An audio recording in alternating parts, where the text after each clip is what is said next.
క్రైస్తలో ఈరోజు దేవుని యొక్క వాగ్దానము యెషయా గ్రంథము 51వ అధ్యాయం 12వ వచనం. నేనే మిమ్మల్ని ఓదార్చువాడను. దేవుడి వాక్యం దీవించింది గాక. ఆమేన్. అవునండి, దేవుడు చెప్తున్నాడు, నేనే మిమ్మల్ని ఓదార్చువాడను. చాలాసార్లు ఈ విషయంలో కృంగిపోయావు కదండి.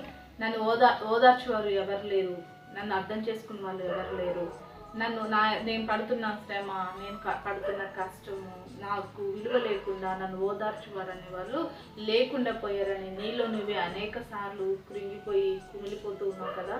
అయితే దేవుడు నీతో మాట్లాడుతున్నాడు, నేనే నిన్ను ఓదార్చువాడను. సృష్టికర్త అయిన దేవుడు నిన్ను ఓదారుస్తున్నాడండి. ఓదార్చుతున్న దేవుడు ఓదార్పులో నుండి గొప్ప నెమ్మది నీకు ఇస్తాడు. ఏ విషయంలో అయితే నువ్వు ఓదార్పు లేక కృంగిపోతూ ఉన్నావో ఆ విషయంలో దేవుడు నిన్ను ఓదార్చి ఆ పరిస్థితి నుంచి నేను విడిపించబోతున్నాడు. మనుషులు నిన్ను ఓదార్చలేదని, బంధువులు నిన్ను ఓదార్చలేదని, నీ ఇంటి వారు నిన్ను ఓదార్చలేదని కృంగిపోక సృష్టికర్త అయిన దేవుడే నిన్ను ఓదార్చుతున్నాగా. దేవుడిని బట్టి ధైర్యంగా ఉంది ప్రతి విషయం నుంచి దేవుడికి చే విడుదలను పొందుకొని దీవించబడు. అటు రీతిగా దేవుడు నీకు సహాయం చేయను గాక. ఆమేన్. ప్రార్థన చేసుకుందామని. సకల ఆశీర్వాదాల కారణభూతుడమైన మా ప్రియ పరలోక తండ్రి యొక్క ప్రార్థనలకు ఇచ్చిన ప్రతి బిడ్డని జ్ఞాపకం చేసుకో.